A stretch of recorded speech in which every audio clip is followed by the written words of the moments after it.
At that time, that area used to be the place where any kind of crime you can think of used to take place. Anything you can imagine used to take place. Be it alcoholism or adultery or murders or fights over petty things like, if one's animal drank water from another's well, they would fight over that, and that fight would be carried on generations. That was all jahiliyyah, ignorance, because they were ignorant, they did not have knowledge. And the worst of all, for us, of course, we can see, they used to even bury females. Even small, young, little ones, when they were born, their faces were darkened with shame. The Quran says, as soon as they were given the glad tidings of the birth of a female child, there didn't be a glad tiding for them. They used to feel so sad and their faces darkened that why is this female child born in our house? And they would try to find out ways to just get rid of that child, and they used to bury them alive. And even if the girl child is grown up also, and if somebody would tell them, oh, you have a girl, they would feel so ashamed that they would be ready to even give the life of the one who is walking and talking, and they would just kill that girl also. So such ignorance, their minds were so small, and they were in great, great darkness. But Allah subhanahu wa ta'ala ordered Muhammad sallallahu alayhi wa sallam not to stop murder, not to stop these thefts, not to stop adultery, alcoholism, the burial of the female child. No. Muhammad sallallahu alaihi wasallam was given the flag of Tawheed. He was told to climb on the top of Safa, Mount Safa, from where you start your Umrah. The Mount Safa? From there, that used to be the medium of giving the news to everyone. If they had any news, they had to climb on Mount Safa and they would announce it and everybody would listen. That time it used to be an open market. From there you could approach anyone and everyone. So what did Muhammad sallallahu alaihi wasallam do when he got on to this Mount Safa? When he climbed the top Mount Safa, he called his people and he said, Ya qawmi a'budullah ma lakum min ilahin ghayruh. The same thing that his brothers did. The same da'wah that Ibrahim alayhi salam, Hud alayhi salam, Salih alayhi salam gave. He also gave the same da'wah. He said, Qulu la ilaha illallah tuflihu. Say la ilaha illallah and you will be victorious. Tamlikul arba wal ajam. You will become the masters of Arab and the other nations. And people, they laughed at him. They said, oh my God, what is this? Muhammad, you're calling us to the call of one Lord. You want us to leave so many lords and come to the worship of one God? How can we do that? It's impossible. We cannot become masters of Arab and the nations by just saying La ilaha illallah. What is this? They made fun of him and they just ignored him and ran away. But Muhammad sallallahu alaihi wasallam, he called them to the da'wah of Tawheed. He said, Qulu la ilaha illallah tuflihu tamlikul arba wal ajam. Because that is the only way from which you can get salvation. And he even called their names.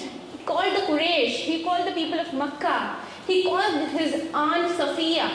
He called his daughter Fatima.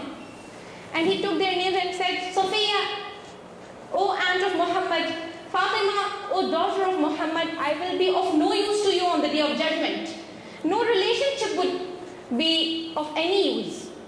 Say La ilaha illallah. That would be the only kalima that would make you a winner on the day of judgment. And who doesn't know about Abu Talib, the uncle of Muhammad sallallahu alaihi wasallam, his chacha Abu Talib, the whole supporter of Islam, who used to support Islam, but he never accepted La ilaha illallah. Even when he was dying, Muhammad sallallahu alaihi wasallam stood by his bedside and he told him again and again, Abu Talib, my dear chacha, my dear uncle, say La ilaha illallah, kalimatan uhajjud biha lika indallah. Let this kalima be a hujjat for you and me, so that I can tell Allah Ta'ala, you said La ilaha illallah and I will make you, at least you say the kalima. But he did not. And even he will be punished in hellfire. So that was the call of Tawheed that Muhammad sallallahu alaihi wasallam came up with. or approach to his people, despite of the grievous crimes and sins they were involved in. So, what is actually Tawheed? What is this word Tawheed? Many a times you hear the definition, Tawheed means oneness of Allah, monotheism. But we never go into the detail, what is Tawheed? Tawheed is إفراد الله بالخلق والتدبير والإخلاص العبادة له والترك عبادة ما سوى. What is Tawheed? Tawheed is to worship Allah alone. إفراد الله بالخلق والتدبير. We have to accept Allah subhanahu wa ta'ala as the alone creator, the alone planner. And we have to devote all kinds of worship for the sake of Allah. And we have to only worship Him without giving His names and attributes to anyone else. This is Tawheed. So, Tawheed has 3 branches. If you have ever come across the book of Tawheed or any other book of which talks on Tawheed, you will hear that, or you would have read that there are 3 branches of Tawheed. Tawheed al-Rububiyyah, al-Uluhiyyah, and Tawheed al-Asma wa Sifat. And Tawheed al-Rububiyyah, the first part of Tawheed, that means we have to accept Allah subhanahu wa ta'ala as the Rabb, the sustainer. What is Rabb? Sustainer, पालने वाला, जो खाना पीना पहनना ओढ़ना सब पहुंचाए. जैसे आप देखिए घर का रब कौन होता है? The father of the house is the sustainer of the house. It is his duty to give you guys food, drinks, clothing, shelter. Allah subhanahu wa ta'ala is the sustainer of the world. He is the sustainer of mankind, the humanity, not only humanity, even the animals and the slightest, smallest insect that you can see or you can't see. Even the ant, even that, Allah subhanahu wa ta'ala makes the risk go to that ant also. He is such a sustainer. So this is al-Rububiyyah. He is the Khaliq, the creator, the Malik, the ruler, al-Mutadabbir, the planner, and al-Razzaq, the food provider or the provider. So these are the 4 names which come in Rububiyyah: Al-Khaliq, Al-Malik, Al-Raziq, and Al-Mutadabbir. So Allah subhanahu wa ta'ala is Rabb, but because He provides you with all these things.